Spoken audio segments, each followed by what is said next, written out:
2019 November, paper 2, higher tier. Answer all questions. You must show you're working, and the total mark is 80. Question number 1. The table shows some information about the weights of 50 potatoes. So the weight in grams in one column and the frequency in the next column. Ivita drew this frequency polygon for the information in the table. The frequency polygon is not fully correct. Write down 2 things that are wrong with the frequency polygon. Number 1, there is no frequency label, or the y-axis is not labeled. So if you look on the y-axis, there is no frequency label on the y-axis and or no title for the y-axis. That's one thing which is wrong with it. Second thing that could be wrong, the polygon should not be closed or have a line at the bottom. You see the line there? That red line I'm showing there, there shouldn't be that. That red line should not be there. So you shouldn't join this first, the last, and the first point. That line should not be there. That's the second thing.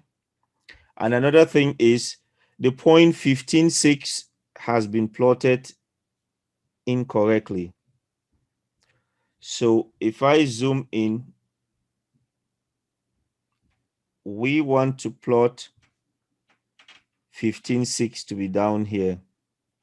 I put in blue, but they've plotted it at 15.8 up there. So they've plotted that point wrongly. 15.6 has been plotted wrongly. That's some details which you might want to notice. So that's how you do that question 1. Choose 2 of these reasons and that'll give you the mark. Question number 2. The length of a pencil is 128 millimeters. Correct to the nearest millimeter. Complete the error interval for the length of the pencil. So we have 128 millimeters in the middle. We ask ourselves, what number can we round up to 128?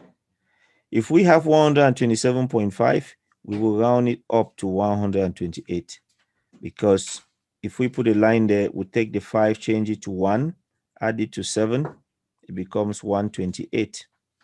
So 127.5, we round it up to 128. Now we look for a number that we can round down to 128. We can round down 128.499999 forever. We round that down to 128 because it's less than 5. But we cannot be writing 0.4999. So we would just write 128.5. But we know the number has to be below 128.5. So we round 127.5. That's why we have the less than or equal to sign there. That means it includes 127.5. We round it up. We round down to 128, but not 128.5. So that's why we have the less than sign. It does not include 128.5. The number just before 128.5, like 128.499999. Question number 3. Tom and Adam have a total of 240 stamps. The ratio of the number of Tom's stamps to the number of Adam's stamps is 3:7. Tom buys some stamps from Adam. The ratio of the number of Tom's stamps to the number of Adam's stamps is now 3:5. How many stamps does Tom buy from Adam? You must show all your working. So we have a ratio of 3:7 in the beginning. After Tom buys some stamps from Adam, the ratio changed to 3:5.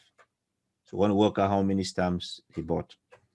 So in the beginning, 3:7, we add 3 plus 7, that gives us 10.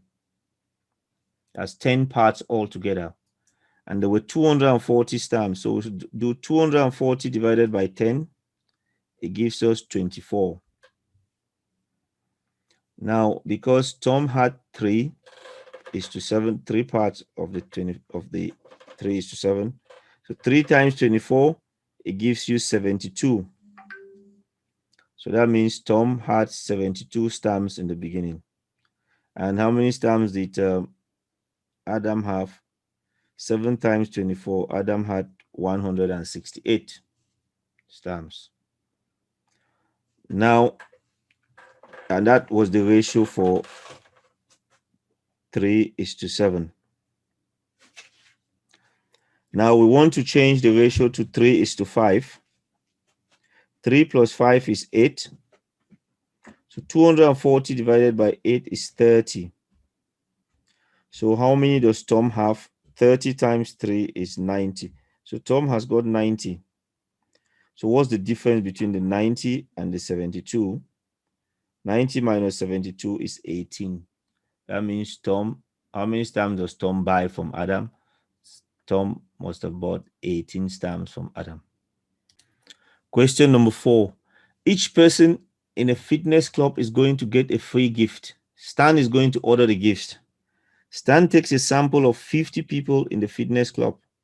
He asks each person to tell him the gift they would like. The table shows information about his results. So the gift and the number of people. So for sports bag, 17 people wanted for sports bag for gift. For the gym towel, 7 people wanted gym towel as a gift.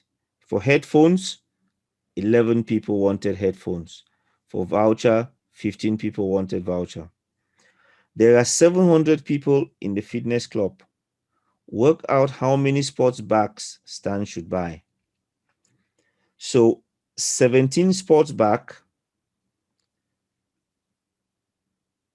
is required from 50 people. So 17 sports bag from 50 people. So if we change the number of people to 700, how do we get from 50 to 700? We can do 50 times 14. Or we do 700 divided by 50. That gives you 14. So it was 50 people, 17 sports bag. If we times by 14, we'll get 700 people. Now we do the same to the left-hand side, times by 14. So 17 sports bag times 14 will give us 238 sports bag. So for 700 people, you need 238 sports bags. Part 2, write down any assumption you made and explain how this could affect your answer. The first assumption, we could say the sample is representative. So those 50 people represents the 700 so that it would work. Or you can say the sample is random sample. You didn't pick a particular group of 50 people, it's random. Or the 50 people are from the 700, not another group where you pick the 50 people. And so that is some of the reasons which you would give to make sure your answer is correct, the assumptions you have made. Question number 5. Here are 6 graphs. Write down the letter of the graph that could have the equation y equals to x cubed for part A. Now, it's important to just remember or know what these shapes or the graphs look like and what their function could be. So the part for A, that represents y equals to x squared. That's the shape of y equals to x squared. If you put x is 0, y is 0, it passes through the origin. For B, that's an example of the graph, x cubed minus 9x plus 5. That's just an example. For C, it represents y equals to minus 1 over x. So your answer is F. The graph F represents y equals to x cubed. You put x is 0 and you get y is 0. So it passes through the origin. And if you put 1, you will get y to be 1. X cubed, 1 cube is 1. So it goes through 1, 1. If you put 2, it will go to 2, 8. So you can work out some coordinates to give you an idea, or you can just remember that that's the shape of y equals to x cubed graph. For part B, y equals to 1 over x. The answer is D. So that's the graph of y equals to 1 over x. The one that may be confusing with it is the one for minus 1 over x. So the graph for y equals to 1 over x, you can put some values. When x is 1, y is half. When x is 2, y would be, when x is 1, y is 1. When x is 2, y is a half. So it's important to be able to work out some values to help you determine which graph it is. And you should know E is not one of them because E is a straight line, y equals mx plus c. A is not one of them. A is a graph of y equals to x squared. Question number 6. The n term of a sequence is 2n squared minus 1, and the n term of a different sequence is 40 minus n squared. Show that there is only one number that is in both of these sequences. To show it, we need to work out the terms of the sequences, and we keep doing it until we get a number that is found in both of them. So let's start with 2n squared minus 1. We substitute in n equals to 1. So 2 times 1 squared minus 1, it gives you 1. We do next one, n is 2. 2 times 2 squared minus 1, 7. Next one, n is 3. 2 times 3 squared minus 1 is 17. N is equals to 4. 2 times 4 squared minus 1 is 31. We carry on and we go to the next n term, 40 minus n squared. We substitute 1. 40 minus 1 squared is 39. We substitute n is 2 for the next one. 40 minus 2 squared is 36. We substitute n is 3. 40 minus 3 squared is 31.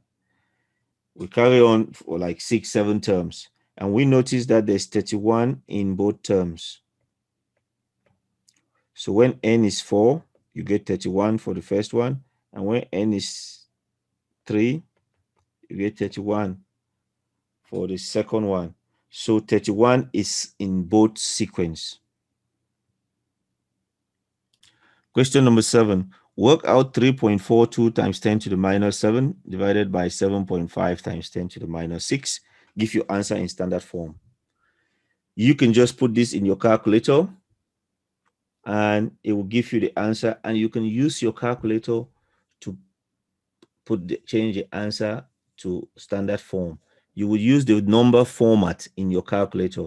You can watch one of my videos on how to use the calculator, the Casio ClassWiz calculator, to change a number in standard form, or to change a number from standard form to an ordinary number. You normally use the setup and format, and you use the number part of it to help you to change it from standard form to ordinary number. And your answer would be 4.56 times 10 to the minus 2.